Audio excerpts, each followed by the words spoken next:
Hello friends, welcome back to my channel hello SR kitchen. ఈరోజు మన recipe వచ్చేసి egg bhurji.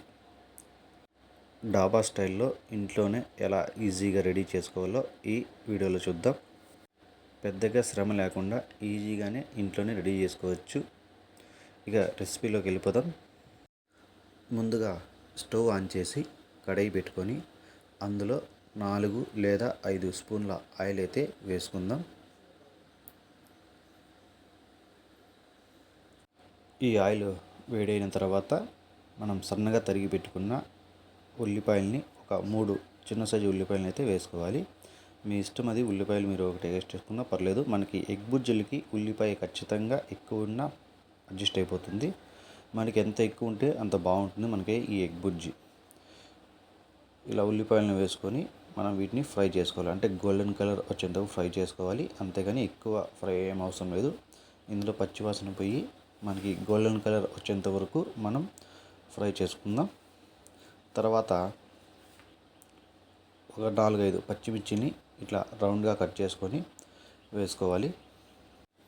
ఒక 2 రెమ్మల కరివేపాకు వేసి బాగా కలుపుకోవాలి. వీటిని ఒక నిమిషం పాటు ఫ్రై అయిన తర్వాత ఒక అర్ధ స్పూన్ పసుపు, రుచికి సరిపోయేంత ఉప్పు వేసుకుందాం. మీరు సాల్ట్ అయినా వేసుకోవచ్చు, కల్లుప్పు అయినా వేసుకోవచ్చు. సాల్ట్ ఇదంతా వేసుకున్న తర్వాత మనం ఒకసారి బాగా కలుపుకోవాలి. ఈ పసుపు ఉప్పు బాగా ఈ ఎర్రగడ్డలకు పట్టేంత వరకు కలుపుకోవాలి. ఇది బాగా ఫ్రై అయిన తర్వాత ఒక స్పూను మిరప్పొడి, ఒక అర్ధ స్పూను గరం మసాలా వేసుకొని ఇది 1 నిమిషం పాటు బాగా మనం ఫ్రై చేసుకోవాలి. మీడియం ఫ్లేమ్లో పెట్టుకొని ఫ్రై చేసుకున్న తర్వాత మనం ఒక 6 ఎగ్స్ తీసుకొని అందులో వేసుకొని పగలగొట్టి వేసుకోవాలి.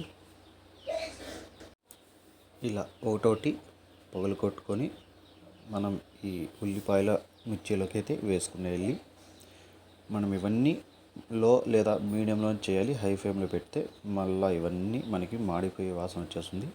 అందుకే మీడియం ఫ్లేమ్లోనే పెట్టుకోవాలి. ఇలా మొత్తం వేసుకున్న తర్వాత ఇవన్నీ ఒకసారి బాగా కలుపుకోవాలి. కింద అడుగు కట్టకుండా, ఇలా ఏమన్నా అడుగు కట్టింటే మనం ఇవంతా లెవెల్గా మొత్తం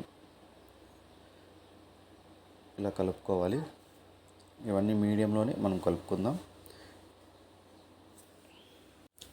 మనం ఇలా ఫ్రై చేసుకుంటుంటే మనకు కొద్దిసేపటికి ఈ ఆయిల్ కానీ ఇందులో ఉన్నదంతా ఇమిరిపోయి మనకి ఇలా గట్టిగా వస్తుంది.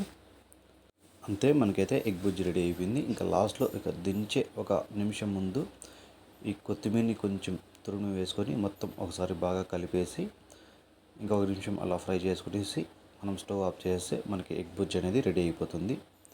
ఈజీగా మనం ఇంట్లోనే రెడీ చేసుకునే రెసిపీ ఇది.